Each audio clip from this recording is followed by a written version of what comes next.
Hello students, कैसे हो आप सभी। उम्मीद करता हूँ आप सभी अच्छे होंगे और अपने घर पर एकदम सुरक्षित होंगे। आज के इस वीडियो में हम बात करने वाले हैं कॉम्पिटिटिव एग्जाम में जो मैथ आता है उसके सिलेबस को हम पिछली वीडियो में चर्चा कर चुके हैं, लेकिन आज के इस वीडियो में हम पहले चैप्टर से शुरुआत करने वाले हैं, बिल्कुल बेसिक से। तो जिस पर कुछ भी नहीं आता वो बिल्कुल इस वीडियो को लास्ट तक देखेगा, बहुत कुछ सीख के जाओगे। तो सब पहला चैप्टर है तुम्हारा संख्या पद्धति। इस पहले चैप्टर को हम बहुत ही शॉर्ट तरीके से सीखने वाले हैं। संख्या पद्धति जानने से पहले हम संख्याओं के बारे में जान लेते हैं। देखिए, संख्याओं का वर्गीकरण अगर हम करें,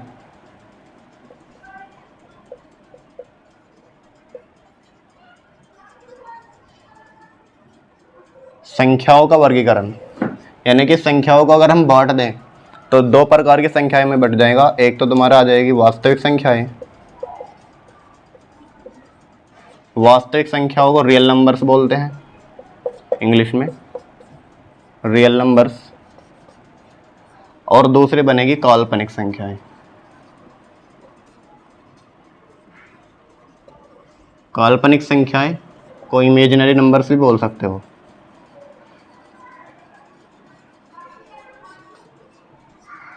तो संख्याओं को हमने दो भागों में बांट दिया, वास्तविक संख्याएं और काल्पनिक संख्याएं। वास्तविक संख्याएं कौन कौन सी होती हैं? जो माइनस इनफाइनेट से लेकर प्लस इनफाइनेट तक जितनी भी वैल्यूज इनके अंतर्गत आएंगी, ठीक है, माइनस इनफाइनेट से लेकर प्लस इनफाइनेट तक जितनी भी संख्या इनके अंदर आएंगी, चाहे वो बटे वाली हो 1/2, या वो चाहे पॉइंट वाली हो, या माइनस की हो, या फिर प्लस की हो, जितनी भी संख्याएं आएंगी वो सब किस में आएंगी? वास्तविक संख्याओं में। लेकिन काल्पनिक संख्याओं के अंतर्गत कौन सी संख्याएं आएंगी? जो आपने पढ़े होंगे आयोटा वाली संख्याएं। आयोटा का मान कितना होता है? √-1, यानी कि अंडर रूट के अंदर यदि माइनस साइन आ जाएगा तो वो काल्पनिक संख्याएं कहलाएंगी।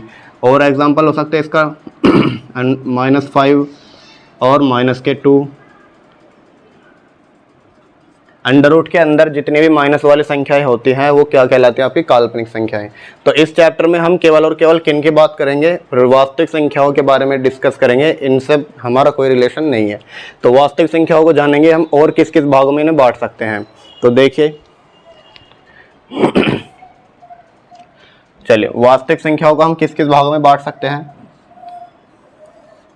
आपकी आ जाएंगी तुम्हारी प्राकृतिक संख्याएं,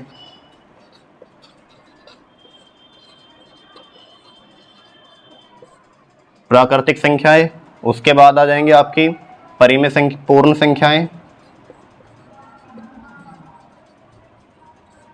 और पूर्णांक। देखिए, प्राकृतिक संख्याएं को बोलते हैं हम नेचुरल नंबर्स। पूर्ण संख्या यानी होल नंबर्स, और पूर्णांक यानी इंटीजर्स। तो पहले बात कर लेते हैं हम प्राकृतिक संख्याओं की। वे संख्याएं जो हमें नेचर से मिली हो या फिर प्रकृति ने दी हो, या कह सकते हो जो वे संख्याएं जो काउंटिंग के लिए प्रयोग होती हो। भाई, काउंटिंग कहाँ से स्टार्ट करते हैं? अगर मैं आपसे कहूँ आप अपनी क्लास के बच्चों को काउंट करिए, तो आप काउंट कहाँ से करोगे? 1 से, यानी 1 2 3 4 ऐसे काउंट करोगे और आगे तक बढ़ते चले जाओगे। तो हमेशा याद रखिएगा, प्राकृतिक संख्याएं यानी कि गिनने में प्रयोग, गिनती वाली संख्याएं। तो गिनती वाली संख्याएं कौन कौन सी हैं? 1 से स्टार्ट होगी और कहाँ तक चली जाएगी? इनफाइनाइट तक, ठीक है, ये याद रखिएगा। पूर्ण संख्याएं, अगर मैं इनमें प्राकृतिक संख्याओं में 0 को और शामिल कर लेता हूं तो वो बन जाएंगी पूर्ण संख्याएं। तो ये कहाँ से स्टार्ट होंगी? 0 से, और 1 2 3 और कहाँ तक चले जाएंगी? इनफाइनाइट तक, ठीक है। अब पूर्णांक यानी इंटीजर्स। इंटीजर्स जो होते हैं माइनस इनफाइनाइट से, अगर ऐसे बात कीजिए, माइनस इनफाइनाइट से और प्लस इनफाइनाइट तक जितनी भी संख्याएं आएंगी,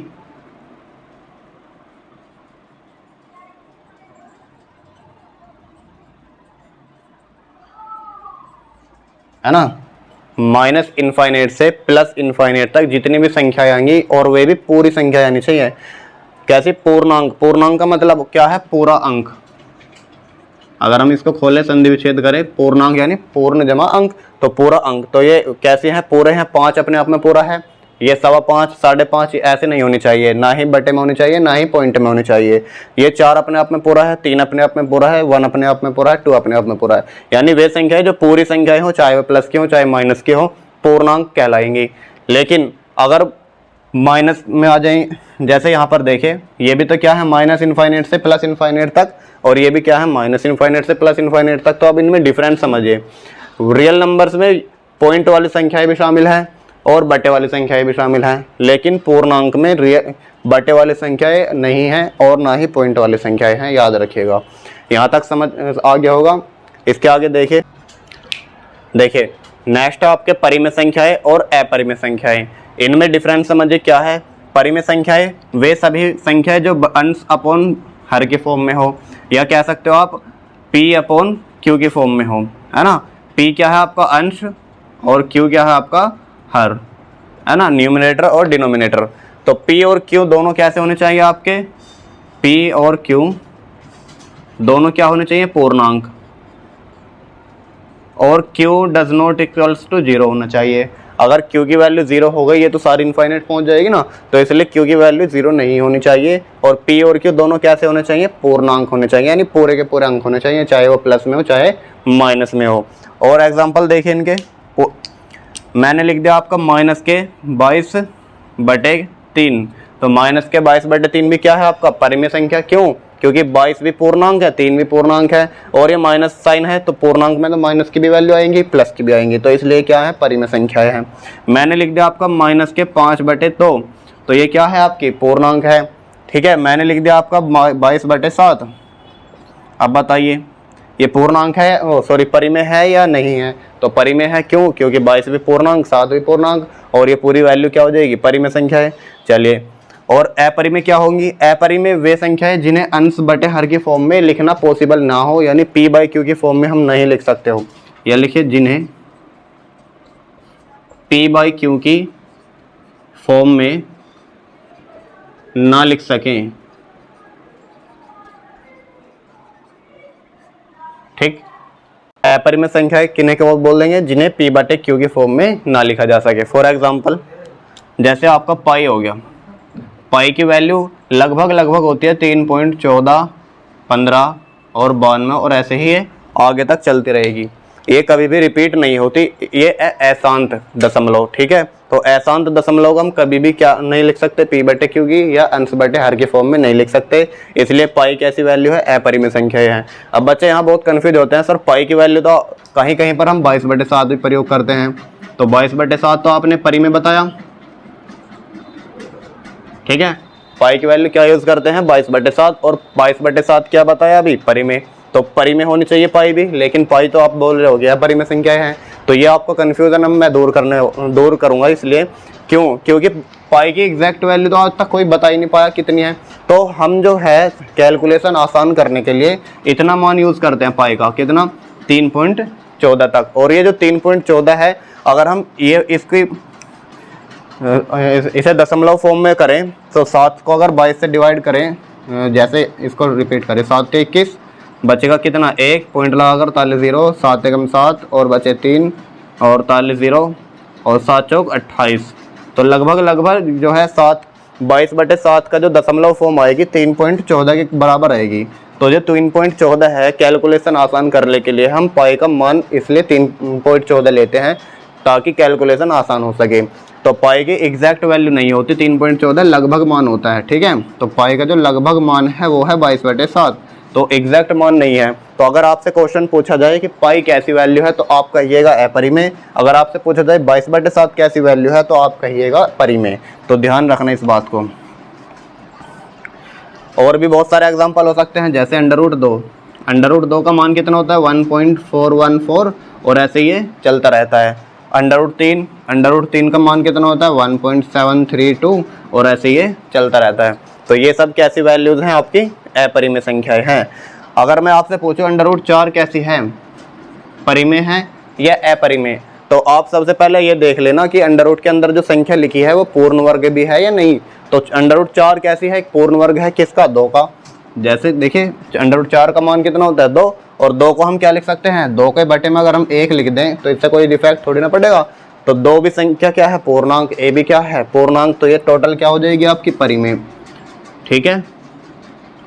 तो याद रखना अंडर रूट के अंदर जरूरी नहीं है सारी संख्याएं अपरिमेय हो, अंडर रूट के अंदर वे संख्या अपरिमेय होंगी जिनका पूर्ण वर्ग हमें पता ही नहीं हो, जिनका पूरा वर्ग दशमलव में आ रहा हो वो क्या होंगी, अपरिमेय, और जो पूर्ण वर्ग होंगी वो क्या कहलाएंगी, परिमेय।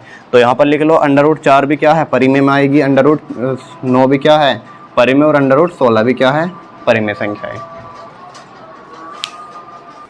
जब 3 हो तो जब बताइए, हो गया।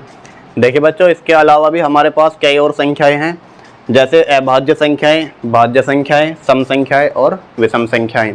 तो अभाज्य संख्याएं आप जानते होंगे कि वे संख्याएं जो अपने आप से कटती हों, जो केवल अपने आप से कटती हों,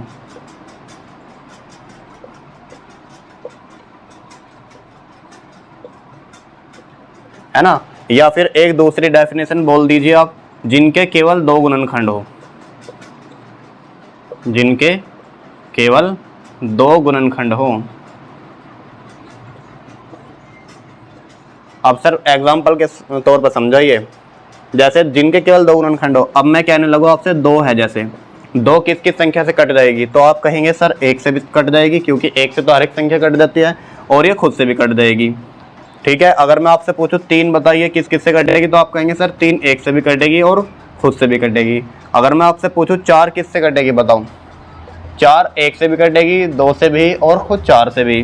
5 बताइए ज़रा, 5 1 से कटेगी, 2 से नहीं, 5 1 से कटेगी और खुद 5 से कटेगी। और 6 किस किस से कटेगी, 1 से, 2 से, 3 से और 6 से कट जाएगी। 7 किस से कटेगी, 7 1 से कटेगी और 7 से कटेगी। 8 1 से, 2 से और 4 से और 8 से खुद से। तो आप देख रहे होंगे कि इन संख्याओं के केवल 2 फैक्टर हैं और इन संख्याओं के 2 से ज़्यादा फैक्टर हैं। फैक्टर उन्हें बोलते हैं जो संख्याएं जिससे कटती हों। ठीक है, तो 2 के केवल 2 फैक्टर हैं, 3 के केवल 2 फैक्टर हैं, 5 के 2 फैक्टर, 7 के 2 फैक्टर, 4 के 3 फैक्टर हैं, 6 के 4 फैक्टर हैं, 8 के भी 4 फैक्टर हैं। तो डेफिनेशन क्या बन गई कि सर जिनके केवल 2 फैक्टर हों उन्हें तो हम बोलेंगे क्या, अभाज्य संख्याएं, और जिनके 2 से ज़्यादा फैक्टर हों, है ना, उन सबको क्या बोल देंगे हम, भाज्य संख्याएं। तो याद रहेगी। और एक नोट पॉइंट लिखिए कि सबसे छोटी भाज्य संख्या, ये सबसे ज़्यादा क्वेश्चन पूछा जाता है, सबसे छोटी अभाज्य संख्या। तो सबसे छोटी अभाज्य संख्या कौन है, 2 है, और सबसे छोटी भाज्य संख्या कौन है, 4 है। ठीक है, याद रखना, एक जो है ना तो भाज्य में आती और ना ही अभाज्य में।